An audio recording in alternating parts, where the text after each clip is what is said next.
How long ago was it that you implemented Carnivore? And what would you say are some of the highlights of having done that since? I'd say it was about 5 years ago that I went straight carnivore. Could be a little more.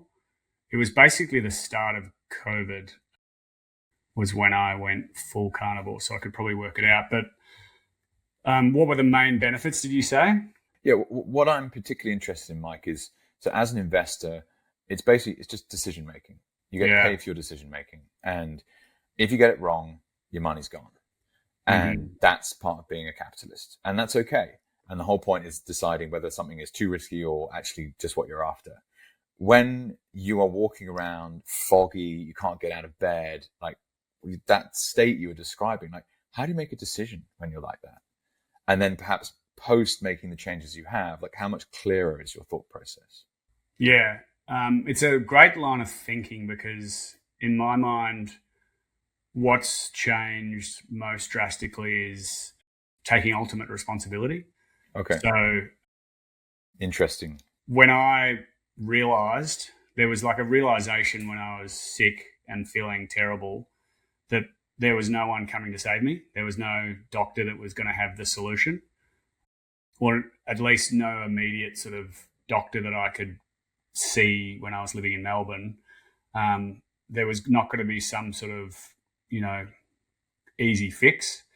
I just realized that no one else cared enough. No one else had the experience that I was having. So no one was going to get to the bottom of exactly what was wrong unless it was me taking full responsibility. So I think just generally in life, that was a really good lesson for me because I'd always sort of trusted others and trusted what the experts say and generally lived my life around that. You know, I was not a doctor. I didn't know that much about these sorts of items. I should just trust what people that, you know, are in a white lab coat tell me. But at that moment, I realized that maybe there's some responsibility that I can take, and maybe I'm going to be the only person that can actually solve this. And so I went full deep down every single rabbit hole I could on general lifestyle health. I guess you could call it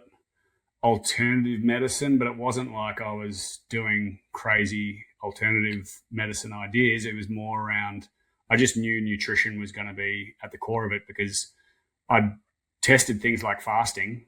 And when I fasted, my headaches got better. Right. So I could feel that the headaches went away, the inflammation went away, the lethargy went away if I was fasted. And so the longer I fasted, the better I felt. So I knew it had something to do with the food. So previous to feeling amazing, I just was completely obsessed with solving this riddle. And I Mm. listened to everyone that I could on podcasts. And it's, you know, ever since I've been pretty driven to listen to podcasts to learn because I was so driven to make a major change in my life to fix a major problem that was really bringing me down.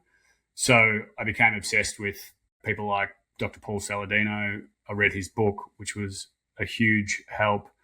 And there was other, you know, I guess doctors before the carnivore doctors that I listened to that helped me a great deal. And then I found sort of Jordan Peterson, Michaela Peterson talking about carnivore on Joe Rogan. I thought it was completely wild and crazy when I first heard it, but I was desperate and I was open to anything. So I was open minded and curious. And so when it all flicked and it worked, and I felt 1,000 times better, and I'd actually fixed and solved the root cause of the problem, it really sort of shifted my thinking in terms of that trust element that I had for the experts, etc. I don't want to sound like a conspiracy theorist.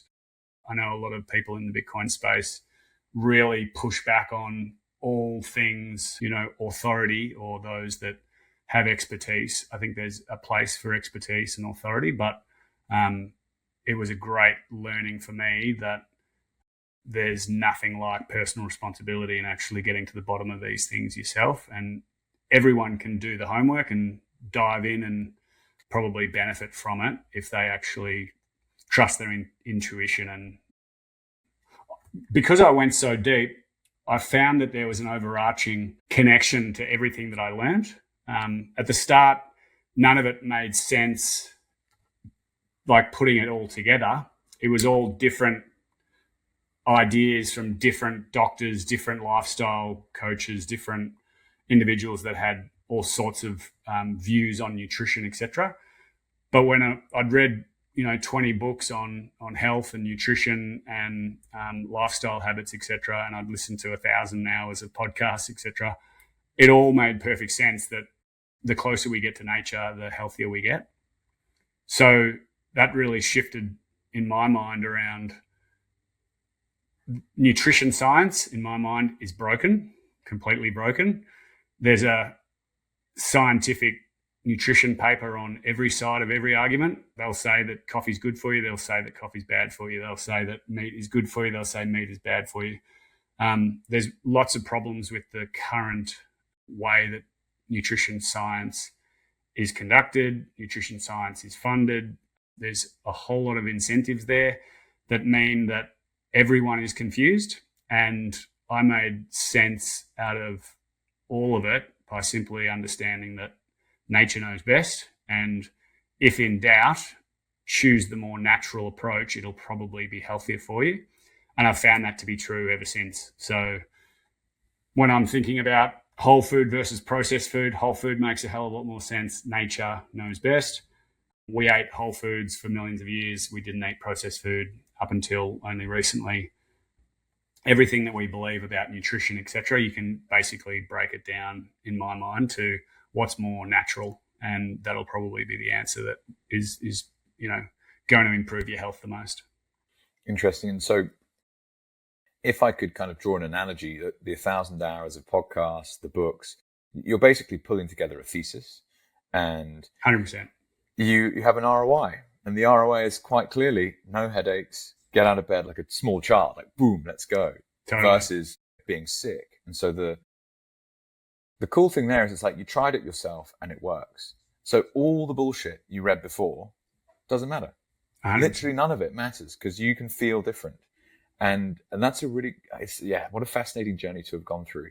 The beauty is, please. I think the one thing I'd interject there, the beauty is in health, you can experiment on yourself. So it's not as easy with investing, or maybe you could argue that it's similar in investing, is you can sit back and wait and watch the returns. So or look at your allocation sizing, and if it's something a bit more kind of speculative, then you can make it smaller, for example. That's right. But the beauty of health is that you can experiment with your own health, and you'll probably feel the difference pretty soon.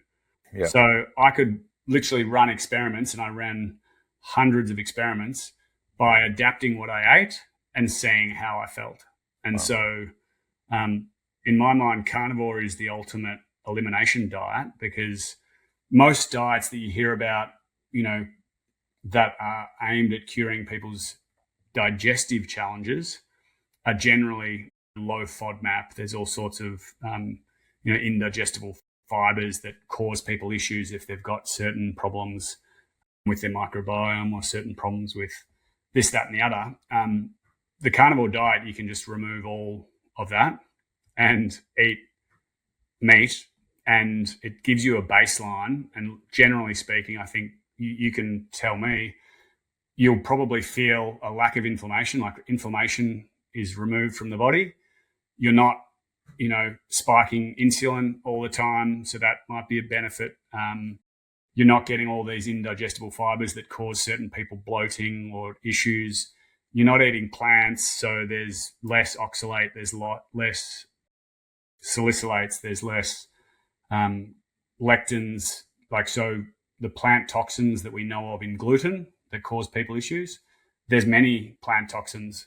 And so it is an amazing elimination diet. And so you can go back to baseline, start from there, and then add back whole foods to see what is causing you the issue. If you've got bloating, start with carnivore potentially, and then add back, one green or one vegetable or whatever it is, one fruit, ideally probably, each week. And you can experiment for that week. And if you have no problems, then you add another thing in, and you can really set a great baseline.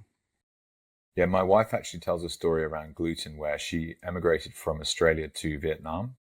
and without realizing, stopped eating gluten. So there was no pasta, no Mm-hmm. bread in her diet there. And she came back on holiday to Australia and ate her previous diet and felt like absolute crap. She's Yeah. like, oh my God, what just happened? And that's probably 10 years ago now. And she started on a whole journey since then. I'll get her on the podcast one day. She can explain all of that. If I may, Mike, it's kind of fun to think about the carnivore advocates are often people that were like buckled up sick, like really sick. And so if I could make another analogy, which I think is true of Bitcoin, is that the product market fit is on the boundaries. It's where things are most fucked up. It's like you literally don't have a money that functions, and therefore Bitcoin makes sense straight away. As a person to adopt carnivore, it's like, I've got to do something about this. And lo and behold, you find this new world that just feels better. And your day improves and your life improves, and you start advocating for it. It's a very natural process to go through. And this is inspiring me to have another go at some point in the future. Mike, It's what I'd going to like have different please. effects for different people, right? So, like, I'm not a believer that everyone needs to be carnivore at all. I think if everyone started off life eating whole foods for their entire life, then they wouldn't have all the multitude of health problems that we've got. So I didn't, get here because I should have been carnivore from birth, I don't believe. I got to ill health because I ate processed food most of my life for 35 years, and I got really sick on the back of it. Because I ate all the processed food that broke down my epithelial wall lining of my gut, I then had challenges with certain plant toxins that then went into my blood and caused inflammation and caused the headaches and caused the migraines and caused my immune system to be up on edge and caused all the downstream effects. Mine weren't really gastro, they were more inflammation based and challenges around the immune system sort of reacting. So I'm not suggesting everyone needs to do carnivore, and that carnivore is the only diet for every human. That doesn't necessarily ring true for me. But I think when you've got sickness and ill health, it is an incredible tool to leverage to then find a baseline and see if by taking out some of those plants that could be causing issues or processed crap that could be causing issues, how do you feel? And if you don't feel much better, like Jake, for you, carnivore, I think, made you feel good. You probably felt, a bit more energy.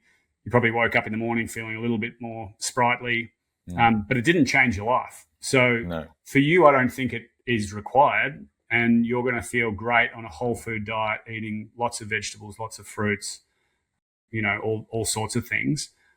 But for other people that got really sick, like me, like I try to eat other things, and I just get a migraine every single time. Like I really, even now. So when you're even like now, wandering past the bakery at 5 a.m., it's like, ooh, that almond croissant looks fucking I've banging. never ever really had a craving for an almond croissant or anything like it, to be honest. But I do like, sometimes people put pepper on my meat, and I'll think, oh, that's okay. And then I'll wake up the next day and, an hour into the day, I've got a migraine. Oh, wow. So like something as minuscule as pepper and literally just a few bits of pepper can cause a migraine. I had like quarter of a tequila when I was in Mexico a couple of months ago. My girlfriend and I were in this cool bar in the middle of Mexico City. She was drinking, it was mezcal. It was clean, it was straight, it was, a good mezcal. I thought, should be fine. I'll be fine here. Next day I got a migraine. So I just can't go anywhere else other than straight meat and salt. But I don't think that's the destination for most people. But it's an incredible tool if you've got health issues to sort of start there and then add more.